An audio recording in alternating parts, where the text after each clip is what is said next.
5 γνωστοί ηθοποιοί, καλοί και αγαπημένοι, τόσο του κυπριακού αλλά και του ελληνικού κοινού, είναι εδώ απόψε μαζί μας για να μας αναγνώσουν μερικά αποσπάσματα από το βιβλίο.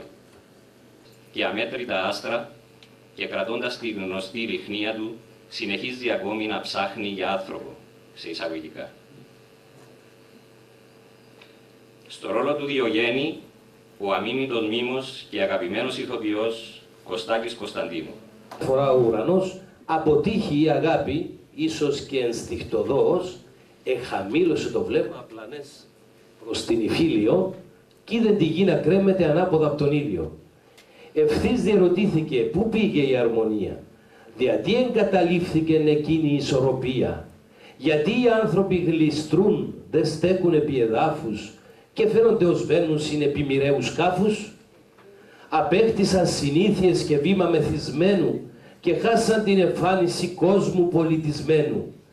Δεν είναι πια αγέροχοι.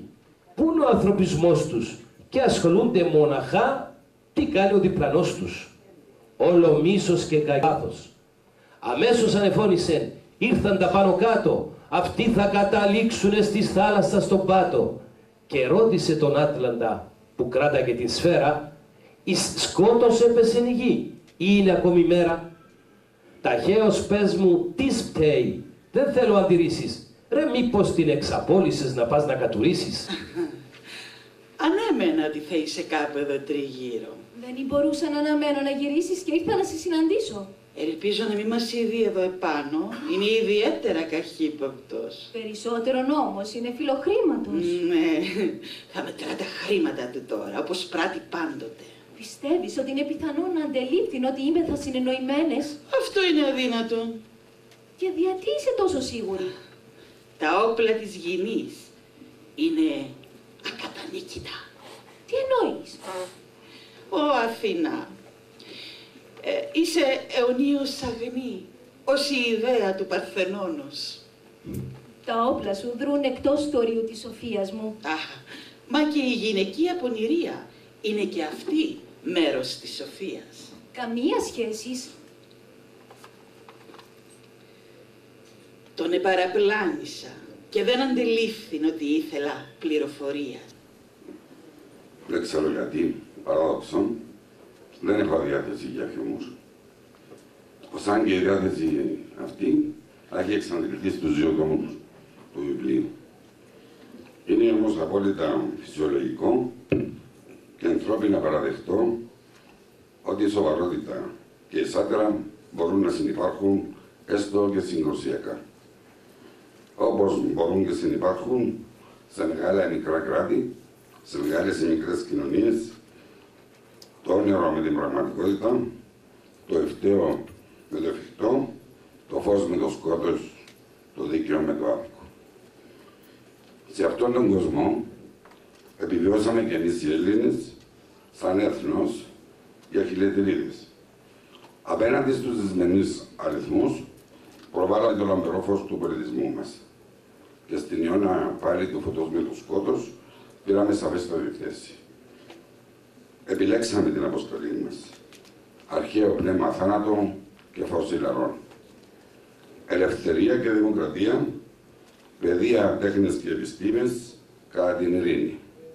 Αγωνιστικό και ηρωικό πνεύμα στους πολέμους για την ελευθερία της Ελλάδος, αλλά και για την ελευθερία των υπολείπων ευρωπαϊκών και ασιατικών λαών. Κυρίες και κύριοι, δεν είναι αυτός ο κόσμος που για αιώνες ζούμε εμείς οι άνθρωποι? Όμως, για να είμαι απόλυτα ειλικρινής μαζί σας, ο τελευταίος μισός αιώνας, μετρώντας από σήμερα, δεν μου είναι καθόλου συμπαθής. Είναι απατεώνας και ψεύτης. Είναι δωροπλόκος και ύποπτος.